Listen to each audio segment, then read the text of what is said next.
Okay, so when we think about space, we usually picture exploration, right? The final frontier.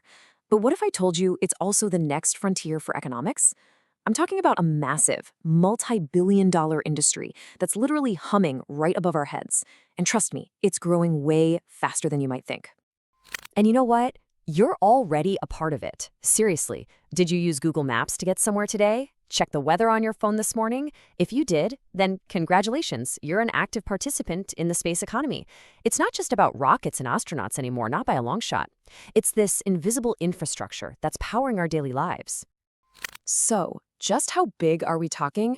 Well, as of the end of 2024, the global space economy is valued at, get this, just under $600 billion. That is an absolutely staggering number for an industry that, for many of us, still feels like something out of science fiction. Now, to put that into perspective, that $600 billion is still less than 1% of the entire $100 trillion global GDP. Kind of sounds small when you put it that way, right? But, and this is a huge but, don't let that little percentage fool you. The space economy is what we call a foundational market. Its real value isn't just in its own size, but in the incredible value it unlocks for pretty much every other industry down here on Earth. All right, so where is all this money actually coming from? To get a handle on that, we've got to break down how this whole economy is structured. You can basically think of it as resting on three main pillars. But what's really fascinating, the part that might surprise you, is that the biggest slice of this pie, we're talking over half of it, is something called enabled solutions. And that's not about what's happening up there in space. It's all about the services we're using down here on Earth. So what the heck are enabled solutions? Well, they're exactly what they sound like. All the services that are enabled by stuff in space. Think about it. The weather app on your phone, that's one. The satellite navigation that guides massive cargo ships across the ocean, yep.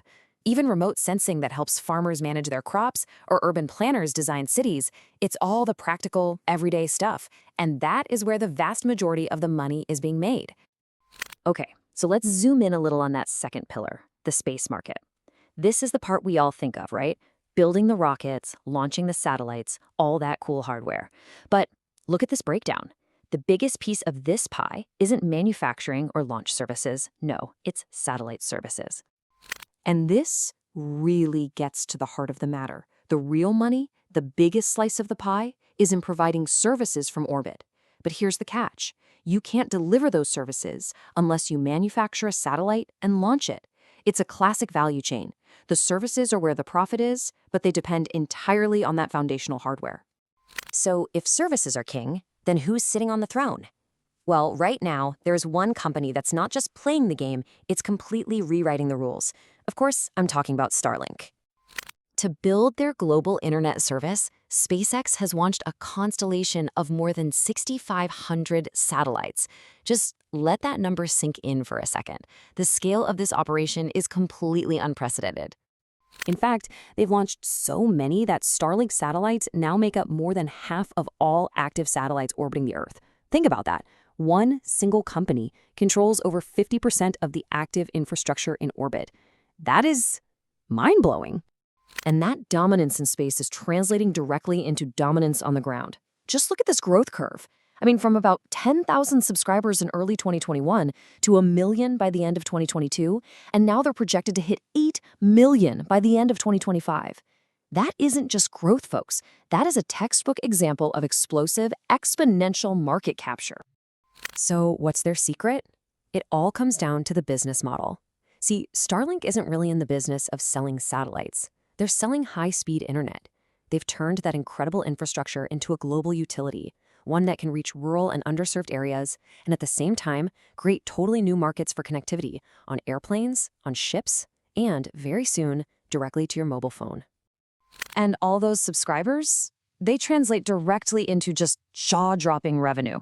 From $1.4 billion back in 2022 to a projected haul of nearly $12 billion by 2025. This is what it looks like when you capture that services market we were talking about. This is it, in real time. But hold on, is this high-cost, private sector, dominate the market approach the only way to win in space? Absolutely not. For a totally fascinating contrast, let's take a look at a really powerful state-led model of what's called frugal innovation from India's space agency, ISRO.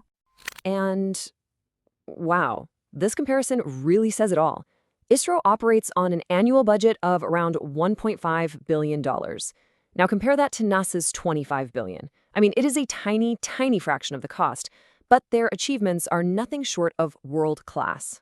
So, on that shoestring budget, what have they done? Well, they became the first nation to land a craft on the moon's south pole. They've become a trusted, go-to launch provider for dozens of other countries, deploying nearly 400 foreign satellites just since 2015.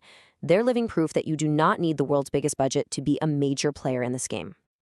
So their whole strategy is crystal clear. Pull off complex, high-stakes missions with just ruthless efficiency. And that makes them a super competitive alternative in the global launch market. It just goes to show, there's more than one way to build a successful space economy. All right, so we've seen these two very different models, the private disruptor and the frugal state innovator. So what does the future of this whole economy look like? Well, the trajectory is pretty undeniable.